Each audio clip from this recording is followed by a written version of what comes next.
Dear class first year, आज का हमारा टॉपिक भी एनर्जी से ही रिलेटेड है। अभी तक हमने एनर्जी की मुख्तलिफ फॉर्म्स पढ़ी हैं और कुछ important energy like gravitational potential energy, absolute gravitational potential energy के बारे में पढ़ा। उसके बाद देखा कि कैसे वेलोसिटीज़ के ऊपर ग्रेविटेशनल फोर्स और ग्रेविटेशनल फील्ड असरअंदाज होता है, ग्रेविटेशनल एक्सीलरेशन भी। और आज का भी हमारा टॉपिक एनर्जी से ही रिलेटेड है। आज लास्ट टॉपिक होगा हमारा जो कि एनर्जी को के इंटर कन्वर्जन के ऊपर मुश्तमिल है। लाइक ये कि इंटर कन्वर्जन का मतलब ये होता है कि एक फॉर्म से दूसरे फॉर्म में चेंज होना। ठीक है, कन्वर्जन जैसे चेंज होना, कन्वर्ट हो जाना। तो इंटर कन्वर्जन का ये है कि एक ही एनर्जी की फॉर्म से किसी दूसरी फॉर्म में चेंज हो जाना। Like inter conversion of potential energy and kinetic energy में हम देखेंगे कि कैसे काइनेटिक एनर्जी पोटेंशियल एनर्जी में कन्वर्ट हो सकती है, चेंज हो सकती है, या कैसे पोटेंशियल एनर्जी कन्वर्ट हो सकती है काइनेटिक एनर्जी में। इस टॉपिक को करते हुए आपने एक बात नहीं भूलनी कि पोटेंशियल एनर्जी हमने ऐसी एनर्जी ली थी जो कि वर्टिकल पोजीशन के ऊपर डिपेंड करती है और चेंज होती है अगर वर्टिकल पोजीशन भी चेंज हो जाए while body is in the gravitational field. और काइनेटिक एनर्जी वेलोसिटी के ऊपर डिपेंड करती है कि अगर किसी बॉडी में क्वांटिटी ऑफ मोशन बढ़ रही है या कम हो रही है, मूव करने की उसकी रफ्तार कम हो रही है या ज़्यादा हो रही है, तो उसकी काइनेटिक एनर्जी भी उसी लिहाज से कम या ज़्यादा हो रही होगी।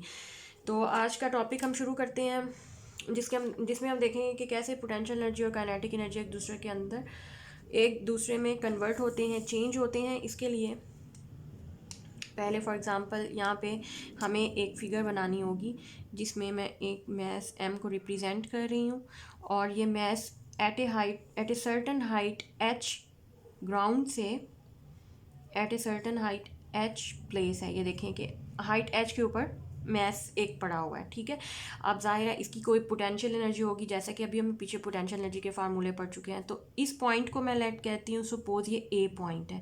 ए पॉइंट के ऊपर इस मैस की पोटेंशियल एनर्जी क्या होगी? mgh। जाहिर है m तो मैस है, g ग्रेविटेशनल एक्सीलरेशन और h हाइट। अब किसी तरह से let we made it allowed to fall freely under the action of gravity. Like इसको हम कहते हैं कि इसको हम छोड़ देते हैं या नीचे गिराते हैं, तो ये नीचे आ रहा है। नीचे आते आते सपोज़ ये इस पॉइंट के ऊपर लेट से ये बी पॉइंट है, यहाँ पे आके कुछ टाइम के लिए स्टे करेगा। अच्छा, अब बी के ऊपर काइनेटिक एनर्जी क्या होगी, पोटेंशियल एनर्जी क्या होगी, वो हम कैलकुलेट करेंगे और उसके बाद फिर हम इसको नीचे गिराएंगे। तो ये at point C just above the ground, C के ऊपर हम इसकी पोटेंशियल एनर्जी कैलकुलेट करेंगे, काइनेटिक एनर्जी कैलकुलेट करेंगे और उसके बाद ये ज़मीन पे गिर जाएगा। ओके, अब पॉइंट ए पे देखिए जहाँ पर ये पोजीशन ए के ऊपर मैस प्लेस है, तो इसकी पोटेंशियल एनर्जी यहाँ पे क्या होगी? mgh। अब इस पॉइंट के ऊपर सवाल आता है कि काइनेटिक एनर्जी क्या होगी। काइनेटिक एनर्जी तो यहाँ पे ज़ीरो होगी। वो क्यों? क्योंकि वेलोसिटी ज़ीरो है, ये स्टेशनरी फॉर्म में पड़ा हुआ है, इसमें कोई मूवमेंट नहीं है, कोई मोशन नहीं है। पॉइंट ए के ऊपर एक मैस पड़ा है, उसकी वेलोसिटी ज़ीरो होगी। अगर मतलब यहाँ पे पॉइंट ए वी ए मैं ले लूँ, velocity at point A that would be zero, तो वो काइनेटिक एनर्जी को भी ज़ीरो कर देगी। तो यहाँ पे काइनेटिक एनर्जी ज़ीरो हो जाएगी। तो फर्स्ट हम इसको स्टार्ट करते हैं। Now let us calculate at, अब हम इसकी kinetic energy, potential energy at point B पे कैलकुलेट करते हैं। अच्छा, पॉइंट बी की पहले हाइट देख लें।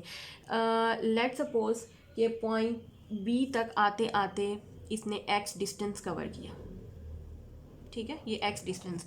तो अब ये पॉइंट बी से सी तक का जो होगा, ये टोटल हाइट एच है, तो ये हो जाएगा एच माइनस एक्स। कितना? बी से सी तक और ए से बी तक एक्स। तो अब हमें सारी की सारी पोटेंशियल एनर्जी कैलकुलेट करना काफ़ी आसान हो जाएगा। चलिए अब कैलकुलेट करते हैं potential energy. Potential energy at, मैं एट साइन यूज़ कर लेती हूँ, at position B. Potential energy at position B क्या होगी? M G. और हाइट देख लें कि बी के ऊपर हाइट इसकी ग्राउंड से है इस ऑब्जेक्ट की एच माइनस एक्स। तो ये आपके पास आ जाएगा h माइनस एक्स। ये देखिए ये वाली हाइट h माइनस एक्स। तो इसको अगर ओपन करें ये हो जाएगा M G H minus M G X. Similarly अब हमें चाहिए kinetic energy. Kinetic energy at point B और एट पोजीशन बी, ये क्या होगी, half M V B square. Kinetic energy का फार्मूला यही होता है, और वी बी वो वाली वेलोसिटी जिससे ये ऑब्जेक्ट पॉइंट बी से गुजर रहा होगा। अब ये वाली वेलोसिटी वी बी को फाइंड करने के लिए मैं थर्ड इक्वेशन ऑफ मोशन इस्तेमाल करूँगी, जिसके मुताबिक V F square is equal to V I square plus 2GS। अब यहाँ देखिए फाइनल वेलोसिटी वो वेलोसिटी है जो पॉइंट बी पे थी, V B square initial velocity, initially body at rest थी, तो ये 0 प्लस 2G।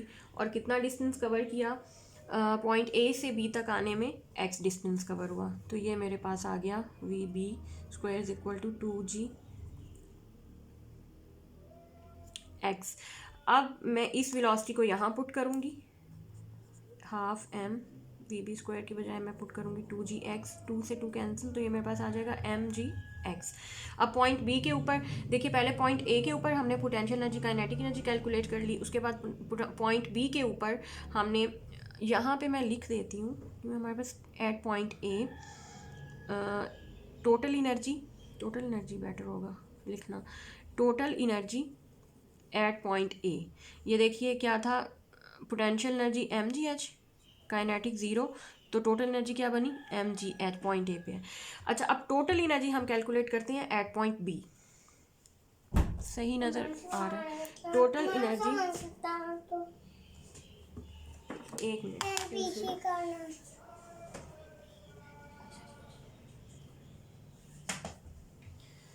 तो टोटल एनर्जी हम कैलकुलेट करेंगे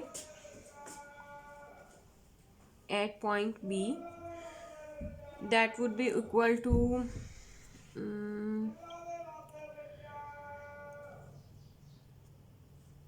potential energy at B plus kinetic energy at B. अब देखें कि पोटेंशियल एनर्जी हमने क्या निकाली थी, mgh minus mgx plus kinetic energy ये वाली mgx, ये कैंसिल, तो mgh।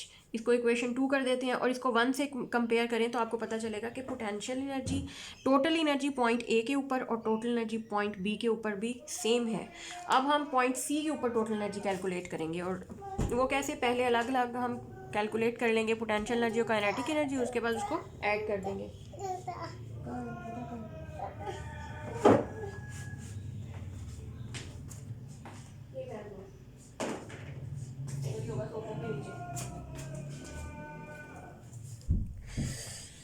ओके, अब हम कैलकुलेट कर लेते हैं पॉइंट सी के ऊपर। मैं इसको इरेज कर देती हूँ क्योंकि अब हम, और बिल्कुल इसी प्रोसीजर के ऊपर हमने करना है, ठीक है। मुझे जल्दी जल्दी करती हूँ, फिर वीडियोस बहुत लंबी हो जाती हैं और फिर आप वॉच आउट नहीं करते। ओके, अब मैं पॉइंट सी के ऊपर कैलकुलेट करने जा रही हूँ potential energy at position C just before the body strikes the earth. यहाँ पे पोटेंशियल एनर्जी हमारे पास क्या होगी, 0 नहीं हो जाएगी क्योंकि हाइट 0 हो रही है, तो इस पॉइंट पे पोटेंशियल एनर्जी मेरे पास 0 हो जाएगी, मैंने निकाल के भी रख ली एट पॉइंट सी। अब हम कैलकुलेट करते हैं kinetic energy at point C, वो क्या होगी, half M V C square,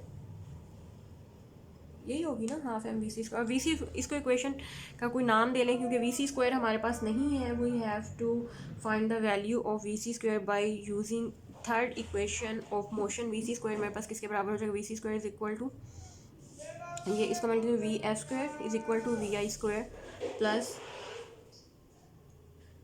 2GH। तो अब वी एफ स्क्वायर असल में ये वी सी स्क्वायर है, वी आई स्क्वायर क्योंकि बी से एट रेस्ट से वो बॉडी नीचे आई है, तो यहाँ पे वी आई मेरे पास फिर से 0 हो जाएगी, और प्लस 2G और H। टोटल हाइट कितनी उसने, टोटल हाइट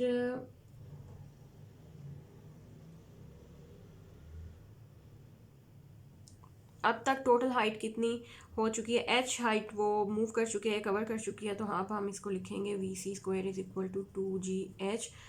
और यहाँ से अब इसकी वैल्यू दोबारा मैं यहाँ पुट करूँगी, हाफ एम 2GH, 2 से 2 कैंसिल, mgh। अब now it's time to calculate the total energy. Total energy at point C क्या होगा, sum of potential energy at point C and kinetic energy at point C. Potential energy हमने calculate की थी 0, kinetic energy mgh। अब इस equation को मैं equation 3 कर देती हूँ। अब इक्वेशन 3 में देख लें, टोटल वैल्यू एनर्जी की mgh आ गई।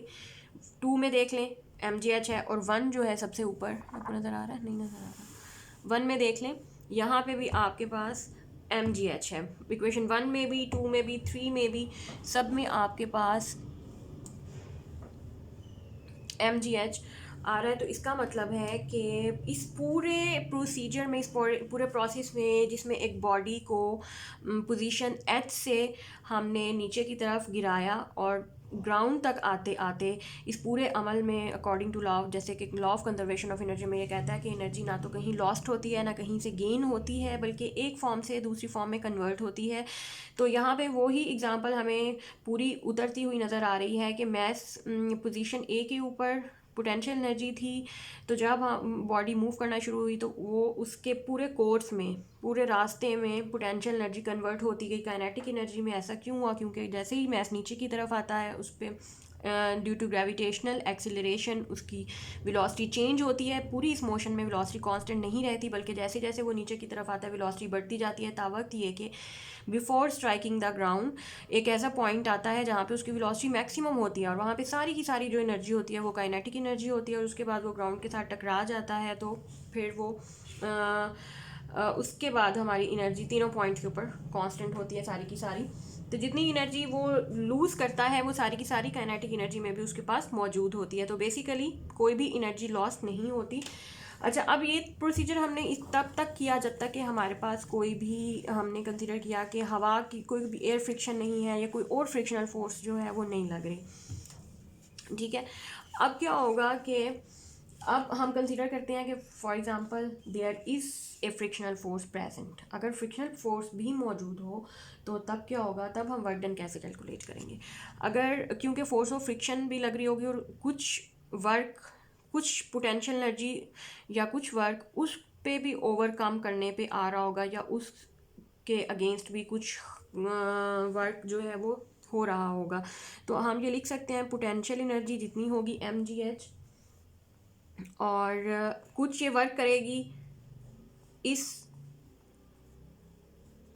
फ्रिक्शनल फोर्स को ओवरकम करने के लिए, या कुछ यहाँ पे लॉस्ट होगी। ठीक है, वो मैं माइनस कर देती हूँ, और बाकी कन्वर्ट हो जाएगी हाफ एम वी स्क्वायर में, बाकी की सारी कन्वर्ट हो जाएगी हाफ एम वी स्क्वायर में काइनेटिक एनर्जी। तो हम ये लिख सकते हैं कि लॉस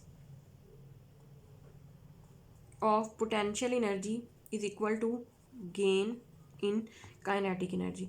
अगर ये लिख सकते हैं तो loss of potential energy, loss कैसे होगा, mg, पोजीशन h1 से h2 की तरफ पोटेंशियल एनर्जी कम हुई, और ये किस में कन्वर्ट हो गई, gain in kinetic energy. Kinetic energy gain है half M v2 square minus v1 square, where अगर आपके पास ऑब्जेक्ट है तो हम इसी तरह से ही एक और अगर फिगर ड्रॉ करें तो 2 हाइट्स ड्रॉ करेंगे हम।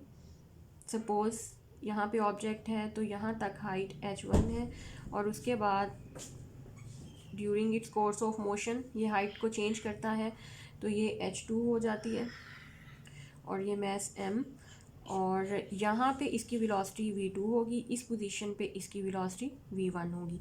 तो इस फिगर के मुताबिक भी loss of potential energy mg h1 minus h2, और gain in kinetic energy half mv2 square minus, क्योंकि गेन हमेशा पॉजिटिव होता है। और उसके बाद अब हम अच्छा, अब ऊपर वाली देखें एग्जांपल कि जब एयर फ्रिक्शन भी प्रेजेंट थी तो पोटेंशियल एनर्जी में से कुछ एनर्जी हमारी हो गई, यूटिलाइज हो गई against the work done in overcoming the friction.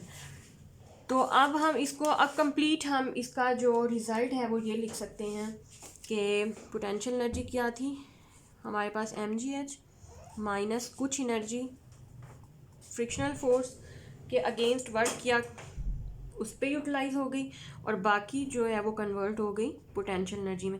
तो अब ये वाली इक्वेशन, इसको इक्वेशन ए कह दें, ये क्या हो जाएगी कि mgh, अब टोटल एनर्जी जितनी पहले पोटेंशियल थी उसके बाद कन्वर्ट होने के बाद सारी की सारी काइनेटिक एनर्जी होगी इस इक्वेशन के मुताबिक। लेकिन अब इसके मुताबिक क्या होगा कि जितनी पहले पोटेंशियल एनर्जी थी, टोटल पोटेंशियल एनर्जी, उसमें कुछ पार्ट उसका सर्व हो गया बाय कुछ पार्ट उसका सर्व हो गया इन बाय ओवरकमिंग फ्रिक्शन को ओवरकम करने के लिए, और बाकी सारा पार्ट कन्वर्ट हो गया काइनेटिक एनर्जी में। तो पोटेंशियल एनर्जी जो आपके पास पॉइंट ए के ऊपर थी वो कन्वर्ट हो गई है वर्क डन अगेंस्ट फ्रिक्शन में, और plus kinetic energy in moving the object. तो ये हमारा आज का टॉपिक था जिसमें हमने पढ़ा कि कैसे पोटेंशियल एनर्जी एनर्जीज एक दूसरे में कन्वर्ट कैसे होती हैं अपने during the course of their motion. तो इसका रिज़ल्ट आपने अच्छे तरीके से